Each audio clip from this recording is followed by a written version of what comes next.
चला तर हिरवी मिरचीची चटणी करूया। त्यासाठी तीळ आणि शेंगदाणे चांगले खरपूस भाजून घेऊया।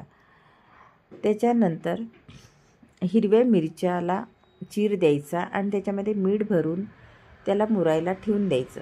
इकडे शेंगदाणे आणि तिळाचा कूट तयार करायचा। तोपर्यंत कढईमध्ये 2 चम्मच तेल टाकायचं आणि मिरच्या चांगल्या परतून घ्यायच्या। त्या मिरच्यामध्ये थोडं लसण टाकायचं आणि थोडं जिरं टाकायचं। जिरं टाकून त्याला चांगलं परतून घ्यायचं व शेंगदाणे तिळाचा कूट टाकायचा। ते टाकल्यानंतर त्याच्यामध्ये थोडं मीठ टाकायचं आणि थोडी हळद टाकायची आणि चांगलं परतून घ्यायचं। हे तोंडाला खूप चव येते आणि त्याच्यामध्ये थोडं लिंबू पिळून घ्यायचं। लिंबू पिळाल्यावर आणखीन टेस्टी होतं। त्याच्यामध्ये थोडा पाण्याचा शितोडा द्यायचा आणि त्याला ठेचून घ्यायचं कढईतच।